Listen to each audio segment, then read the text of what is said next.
Thrissur മാളയിൽ medical ഷോപ്പുകാരുടെ ഗുരുതരമായ അനാസ്ഥ കാരണം 35 ദിവസം മാത്രം പ്രായമുള്ള കുഞ്ഞിന്റെ ജീവൻ അപകടത്തിലായി. ഡോക്ടർ കുറിച്ചു നൽകിയ പ്രോബയോട്ടിക് മരുന്നിന് പകരം മുതിർന്നവർ ശ്വാസതടസ്സത്തിന് നെബുലൈസ് ചെയ്യാൻ ഉപയോഗിക്കുന്ന വീര്യമേറിയ മരുന്നാണ് നീതി മെഡിക്കൽ ഷോപ്പ് ജീവനക്കാരി എടുത്തു നൽകിയത്.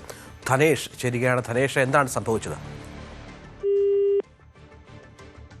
വളരെ പ്രധാനപ്പെട്ട അനാസ്ഥ ഉണ്ടായിരിക്കുന്നു എന്നാണ് മനസ്സിലാക്കേണ്ടത്. ധനേഷ്, കേൾക്കാമോ? തൃശ്ശൂരിൽ നിന്നാണ് ഈ വാർത്ത പുറത്തുവരുന്നത്. മെഡിക്കൽ ഷോപ്പുകാരുടെ ഗുരുതരമായ അനാസ്ഥ കാരണം 35 ദിവസം പ്രായമുള്ള കുഞ്ഞിൻ്റെ ജീവൻ അപകടത്തിലാണ്. ഡോക്ടർ കുറിച്ചു നൽകിയ പ്രോബയോട്ടിക് മരുന്നിന് പകരം. ധനേഷ്, എന്താണ് സംഭവിച്ചത്?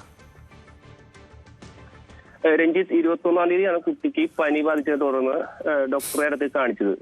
ഡോക്ടർ നൽകിയ മരുന്നിന്റെ ലിസ്റ്റിൽ മരുന്ന് അഷ്ടമിച്ചിറയുള്ള മാള ബ്ലോക്ക് ടൗൺ സഹകരണ ബാങ്കിന് കീഴിൽ പ്രവർത്തിക്കുന്ന നീതി മെഡിക്കൽ ഷോപ്പിൽ എത്തി മരുന്ന് വാങ്ങുകയായിരുന്നു.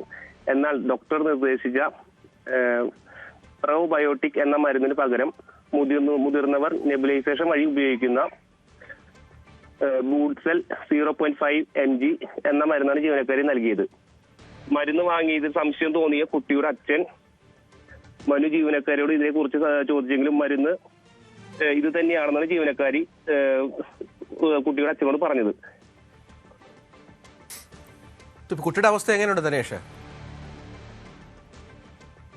ധനേഷ്, കേൾക്കാമോ?